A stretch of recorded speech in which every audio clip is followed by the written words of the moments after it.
Ave Maria, gratia plena, Dominus tecum. வணக்கம் அன்பு உறவுகளே.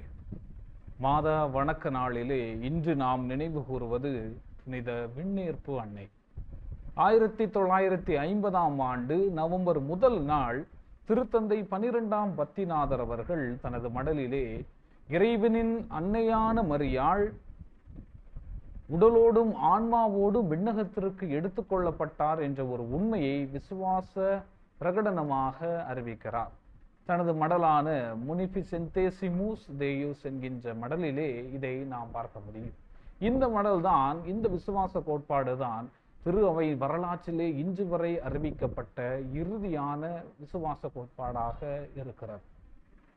இந்த கோட்பாடு மிக பல வருடங்கள் கழித்து அறிவிக்கப்பட்டதாக இருப்பினும் இந்த விழாவானது புனித விண்ணேற்பு அன்னையை பற்றிய பக்தி முயற்சிகளானது கிட்டத்தட்ட 8ஆம் அல்லது 9ஆம் நூற்றாண்டிலே தொடக்க கால அந்த கிறிஸ்தவர்கள் கொண்டாடி இருப்பதை இந்த விவிலிய வரலாறானது பதிவு செய்திருக்கிறது.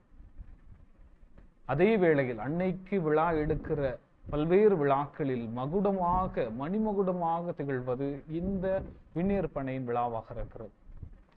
அதே வேளையிலும் இந்த விண்ணேற்பு அன்னையின் நம்பிக்கை கோட்பாட்டிற்கு அடித்தளமாக எது அமைந்திருக்கிறது என்றால் அது அன்னை அமலகுருபவி என்கின்ற அந்த நம்பிக்கை கோட்பாடாக இருக்கிறது என்றால் மிகையாகாது.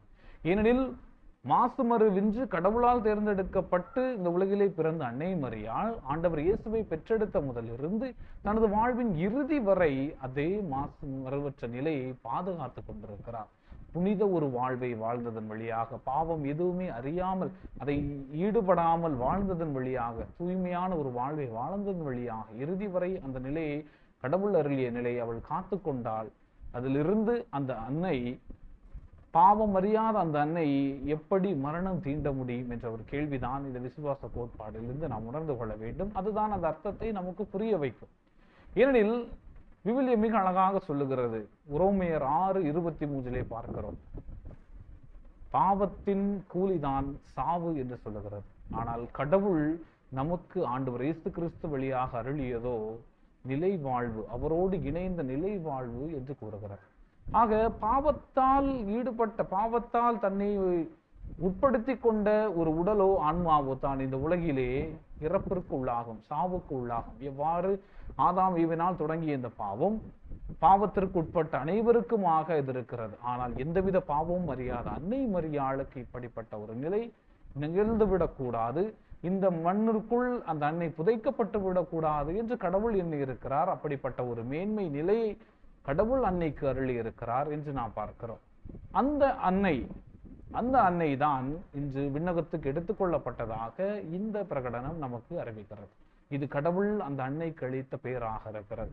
பாவம் செய்யாத அந்த அன்னை எந்தவித சாவுக்கு உட்பட்டு விடக்கூடாது, அந்த உடலும் ஆன்மாவும் என்று எண்ணிய கடவுள் அந்த அன்னையை உடலோடும் ஆன்மாவோடும் எடுத்துக் கொள்கிறார் என்பதை இதிலிருந்து நாம் உணர்ந்து கொள்ள முடிகிறது.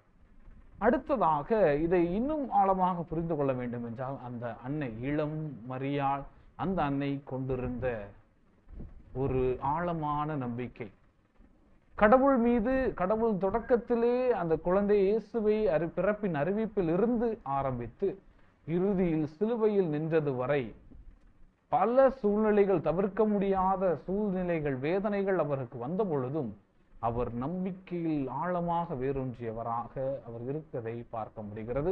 கடவுளுக்கு முதலிலே சம்மதத்தை தெரிவித்த அந்த அன்னை இறுதி வரை அதிலே நிலைத்திருந்தவளாக, கடவுள் மீது நம்பிக்கை கொண்டவளாக அவள் வாழ்ந்திருப்பதன் நினைவாக இப்படிப்பட்ட நம்பிக்கையும், இப்படிப்பட்ட ஒரு துணிச்சலும், இப்படிப்பட்ட ஒரு வீரமும் இந்த மண்ணிலே புதைக்கப்பட்டு விடக்கூடாது என்று எண்ணியிருக்கிற கடவுளும் இந்த அன்னைக்கு இப்படிப்பட்ட ஒரு விண்ணக வாழ்விற்கான பேச்சினை அந்த அன்னைக்கு அளித்திருக்கிறார் என்பதை இதிலிருந்து நாம் ஆழமாக உணர்ந்து கொள்ள முடியும். ஆக அந்த அன்னையின் விண்ணேற்பு நினைவை கொண்டாடுகிற நாம், நினைவை எண்ணுகிற நாம், அந்த அன்னையை போன்று ஒரு புனித வாழ்வு வாழுகிற பிள்ளைகளாக வாழுகிற பொழுது அந்த அன்னையும் நமக்கு துணை செய்து அந்த பயணத்திலே தொடர்ந்து நம்மை உந்திச் செல்ல அழைப்பார். ஆக அந்த அன்னையின் பரிந்துரையை இந்த நாளிலே சிறப்பாக நாடுவோம்.